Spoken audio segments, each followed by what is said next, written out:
పూర్తి వివరాలకు చదవండి రేపటి అక్షర శిల్పం దినపత్రికలో.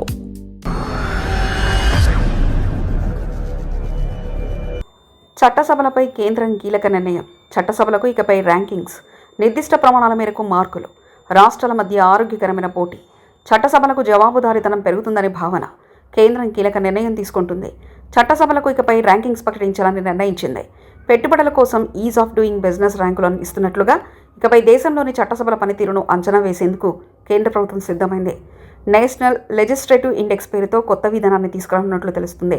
నిర్దిష్ట ప్రమాణాల ఆధారంగా ర్యాంకులు ప్రకటించడం ద్వారా రాష్ట్రాల మధ్య ఆరోగ్యకరమైన పోటీ నెలకొంటుందని, తద్వారా చట్టసభల జవాబుదారీతనం పెరుగుతుందని కేంద్రం భావిస్తుంది. చట్టసభలు ఇటీవల రాజకీయ ఆధిపత్యానికి, అధికార పార్టీ బలప్రదర్శనకు వేదికలుగా మారైన విమర్శలు నెలకొన్నాయి. ప్రజలకు సంబంధించిన సమస్యలు లేవనెత్తడానికి బదులు నినాదాలకు, విపక్షాల గొంతు నొక్కడానికి కేంద్రాలుగా మారాయన్న భావన నెలకొంది. అవి ప్రజల సమస్యలకు పరిష్కారం చూపే ప్రజాప్రతినిధుల జవాబుదారీతనంతో వ్యవహరించే సభలుగా నిలవాలన్నది కేంద్ర ప్రభుత్వ ఉద్దేశం. ఇందుకోసం ఏడాదిలో కనీసం 30 రోజుల పాటు సభా సమావేశాలు జరగాలని స్పీకర్ ఓం బిర్లా నొక్కి చెప్పారు. ఎక్కువ సమయం ప్రజా సమస్యలకు పరిష్కారం చూపడం, పాలనాపరంగా సేవలను సమర్థవంతంగా అందించడం, ప్రజల సంక్షేమంతో పాటు రాష్ట్ర అభివృద్ధికి తోడ్పడేలా ఇక పనిచేయాలని సూచించారు.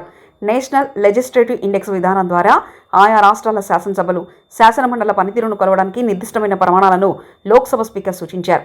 ఒక సంవత్సరంలో సభా సమావేశాలు ఎన్ని రోజుల పాటు జరిగాయి, కనీసం 30 రోజులు నడవాలన్న నిబంధన అమలైందా, సమావేశంలో అర్థవంతమైన చర్చలు ఎన్ని గంటల పాటు జరిగాయి, నినాదాలు, నిరసనలతో ఎంత సమయం వృధా అయింది, సభ్యులు లేవనెత్తే ప్రశ్నలు మంత్రులు, ప్రభుత్వం ఎలాంటి సమాధానం ఇచ్చింది, ప్రభుత్వం ఇచ్చిన వివరాల్లో నాణ్యత ఎంత, నేషనల్ ఈ విధానం అనే డిజిటల్ టెక్నాలజీని ఎన్ని చట్టసభలు వాడుతున్నాయి, ప్రభుత్వం ప్రవేశపెట్టే బిల్లులు సభా కమిటీలు ఏ మేరకు పరిశీలిస్తున్నాయి, ఇలాంటి పలు అంశాల ఆధారంగా ఆయా చట్టసభల పనితీరు నిర్ధారణ అవుతుంది.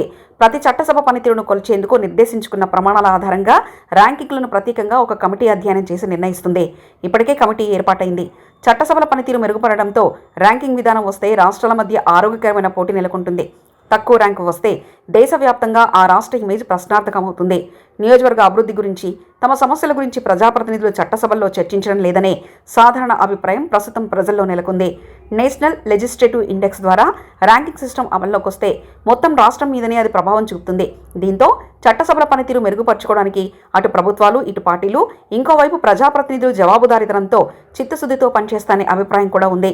నేషనల్ లెజిస్లేటివ్ ఇండెక్స్ సంపూర్ణంగా అమల్లోకి వస్తే అన్ని రాష్ట్రాల చట్టసభల పనితీరు ఒకే ప్లాట్ఫామ్ మీదకి వస్తాయి. ఏ రాష్ట్రానికి చెందిన చట్టసభలు ఎంత సమర్థవంతంగా సమావేశాలను నిర్వహిస్తాయో మిగిలిన రాష్ట్రాలకు తెలిసిపోతుంది. ప్రజలు సైతం ఆ ప్లాట్ఫామ్ ద్వారా ఎప్పటికప్పుడు తెలుసుకునే వీలు కలుగుతుంది. ప్రభుత్వాలు ఎన్ని బిల్లులు ప్రవేశపెట్టాయి, ఎన్ని ఆమోదం పొందాయి, స్థానిక సమస్యలకు పరిష్కారం దొరికిందా, సభ సజావుగా జరిగిందా, నిరసనతో మొక్కుబడిగా జరిగాయా, ఇలాంటివి ఆ ప్లాట్ఫామ్ ద్వారా ప్రజలు గ్రహిస్తారు. దీంతో సమావేశాల్లో సమయం వృధా కావడం తగ్గిపోతుందని లోక్సభ స్పీకర్ భావన. త్వరలోనే అన్ని రాష్ట్రాల్లో అది అమల్లోకి వస్తుందని సంకేతం ఇవ్వడంతో చట్టసభల పట్ల ప్రజలకున్న అభిప్రాయం ఏ మేరకు మారుతుందో వేచి చూడాలి. మరిన్ని కథనాల కోసం సబ్స్క్రైబ్ చేసుకోండి మీ అక్షర శిల్పం. పూర్తి వివరాలకు చదవండి రేపటి అక్షర శిల్పం దినపత్రికలో.